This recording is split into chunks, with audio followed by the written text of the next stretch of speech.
महबूबा महबूबा। साल 1975 बॉलीवुड के इतिहास में एक अनोखी दास्तान लिखी गई।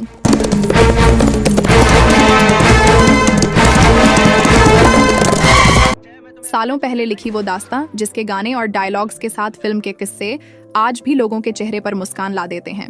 इनका पीछा करो, जाओ और खाली हाथ मत आना हरामजादो। निर्देशक रमेश सिप्पी, निर्माता जीपी सिप्पी और सलीम जावेद की शानदार लेखनी के साथ पर्दे पर धर्मेंद्र और अमिताभ बच्चन की जोड़ी, संजीव कुमार और विलेन के किरदार में नजर आए अमजद खान। इस पेशकश ने खूब तहलका मचाए। दोस्तों, अब तक शायद आप पहचान गए होंगे कि किस दास्तान के बारे में बात हो रही है। निर्देशक रमेश सिप्पी के डायरेक्शन में बनी ऐतिहासिक फिल्म शोले की। महबूबा महबूबा महबूबा। जिसके बारे में कुछ ऐसे राज है जो आप लोग नहीं जानते, जिसके बारे में आपने कभी सोचा भी नहीं होगा। आज आपको रूबरू कराएंगे ये फिल्म शोले के कुछ राजदार किस्से से जिसको जानकर आप भी हैरान हो जाओगे। कोई हसीना जब रूठ जाती है तो और भी हसीन। दोस्तों, आज की इस पेशकश में बात हो रही है फिल्म शोले की। जयवीरू की दोस्ती से लेकर इंस्पेक्टर ठाकुर बलदेव सिंह की दुखद पारिवारिक आपदा तक बॉलीवुड के इतिहास में ऐसे कई दिलचस्प रिवेंज ड्रामा देखने को मिले, लेकिन शोले जैसा अब तक नहीं मिला। हम तीनों एक घोड़े पे इतनी जल्दी नहीं निकल सकते। मैं इन लोगों को इधर ही रोकता हूँ। तुम बसंती को गांव में छोड़ के आओ और 4-5 पेटियां कारतूसों के लिए आओ। चल। पिछली एक शताब्दी में बॉलीवुड के फिल्म मेकर्स ने कुछ ऐसी फिल्में बनाई हैं जो लोगों के दिलो दिमाग पर राज करती है।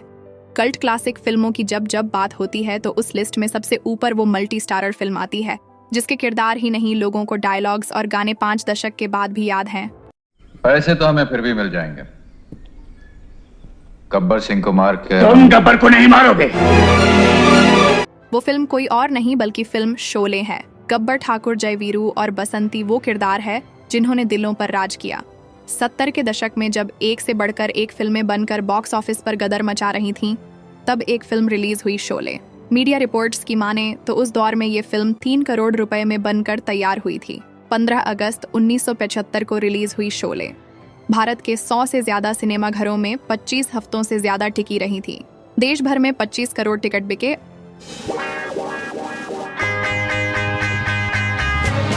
और सिर्फ भारत में इस फिल्म ने 35 करोड़ रुपए की कमाई की थी। क्या आप जानते हैं 3 करोड़ रुपए के बजट वाली इस फिल्म के एक्टर्स को उस वक्त कितनी फीस मिली थी?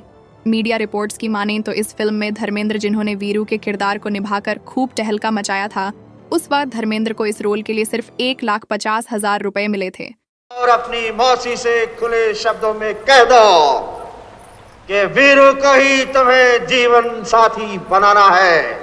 वहीं दूसरी ओर संजीव कुमार, जिन्होंने ठाकुर बलदेव सिंह का किरदार निभाकर खूब वाहवाही लूटी। लेकिन तुम लोगों ने कहा था तुम सिर्फ पैसों के लिए काम करते हो। इस किरदार के लिए पहले प्राण को चुना गया, लेकिन सिप्पी साहब को संजीव कुमार इस किरदार के लिए बेहतर लगे। सलीम जावेद ने भी ठाकुर के किरदार के लिए दिलीप कुमार से भी बात की थी, लेकिन उन्होंने उस समय मना कर दिया। लेकिन दिलीप कुमार ने बाद में माना कि यह उन कुछ फिल्मों में से एक थी जिसे छोड़ने पर उन्हें खेद था। धर्मेंद्र को भी ठाकुर के किरदार में रुचि थी, लेकिन जब उन्हें सिप्पी साहब ने बताया कि यदि वे ठाकुर बने तो संजीव कुमार को वीरू का किरदार दे दिया जाएगा और फिर हेमा मालिनी के साथ उनकी जोड़ी बनेगी, जिसके कारण धर्मेंद्र ने ये किरदार छोड़ दिया। आखिरकार ये रोल संजीव कुमार को दिया गया, साथ ही इन पर फिल्माया गया। डायलॉग "ये हाथ मुझे दे दे ठाकुर" उस दौर में ही नहीं, ये डायलॉग आज भी फेमस है। ये हाथ हमको दे ठाकुर। इसके लिए संजीव कुमार को 1,25,000 रुपए मिले थे। वही आज के समय में एक फिल्म के करोड़ों रुपए चार्ज करने वाले बिग बी, जी हाँ, अमिताभ बच्चन, जिन्होंने जय के किरदार के लिए शायद आप लोग यकीन न करें, लेकिन उस समय अमिताभ बच्चन को संजीव कुमार से भी कम फीस मिली थी। उन्हें इस किरदार के लिए सिर्फ 1 लाख रुपए मिले थे। मेरा खेल खत्म हो गया फिर। नहीं, खत्म हो गया। नहीं, नहीं जय, नहीं। साथ ही हेमा मालिनी जी, जिन्होंने बसंती का किरदार निभाकर फिल्म में जान डाल दी थी। खींचते हाथ ऐसे हो गए हैं जैसे घोड़ी के घुर। अरे तुम्हारे लिए क्या मुश्किल है। इन पर फिल्माया गया डायलॉग "बसंती, इन कुत्तों के सामने मत नाचना", जो काफी हास्यजनक था। अगर अपने यार की जिंदगी चाहिए तो जरा कुछ नाच गाना दिखा दो हमको। बसंती, इन कुत्तों के सामने मत नाचना। इसके लिए हेमा मालिनी को सिर्फ 75,000 रुपए फीस के तौर पर मिले थे।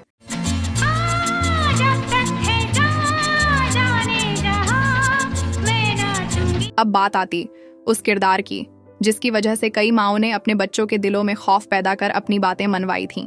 जी हाँ दोस्तों, गब्बर सिंह का वो किरदार जिसने लोगों के जहन में खूब खौफ पैदा किया। इस किरदार के लये गब्बर सिंह यानी अमजद खान को हेमा मालिनी से भी कम फीस मिली थी। उन्हें इस रोल के लिए मात्र 50,000 रुपये फीस हासिल हुई थी। आपको बता दें कि गब्बर सिंह की भूमिका के लिए पहले डैनी डेंजोंगपा को चुना गया था, लेकिन डैनी ने इस किरदार के लिए इनकार कर दिया था। साथ ही संजीव कुमार भी गब्बर सिंह की भूमिका निभाना चाहते थे, लेकिन सलीम जावेद को लगा कि उनकी पहले की भूमिकाओं के कारण दर्शकों में उनके प्रति सहानुभूति थी और फिल्म में गब्बर के किरदार को पूरी तरह घृणित होना था। इसलिए ये किरदार अमजद खान को दिया गया। ये दुनिया थूकेगी तुझ पर, बहुत जान है तेरे हाथों में। वही राधा का किरदार निभाने वाली जया, जिन्होंने फिल्म के साथ साथ असल जिंदगी में भी अमिताभ जी के साथ इश्क किया। इस फिल्म की शूटिंग शुरू होने से 4 महीने पहले ही अमिताभ ने जया से शादी कर ली। इस फिल्म के प्रदर्शन के दौरान ही अभिषेक बच्चन का जन्म हुआ था, जिस कारण इस फिल्म के निर्माण में और देरी हुई। जया जी को इस किरदार को निभाने के लिए सिर्फ 35,000 रुपये मिले थे। वहीं असरानी जी, जिन्होंने अपनी कॉमेडी से लोगों को खूब हंसाया, जेलर का किरदार निभाने वाले असरानी को केवल 15,000 रुपये मिले। साथ ही कालिया का किरदार निभाने वाले विजू खोटे को फीस के तौर पर 10,000 रुपये मिले थे और सांबा का किरदार निभाने वाले यानी मैक मोहन को 12,000 रुपये और रहीम चाचा को सिर्फ 8,000 मेहताना मिला था। पेशकश पसंद आई हो तो एक लाइक ज़रूर करें। मिलते हैं आपसे अगली पेशकश में, तब तक के लिए टेक केयर।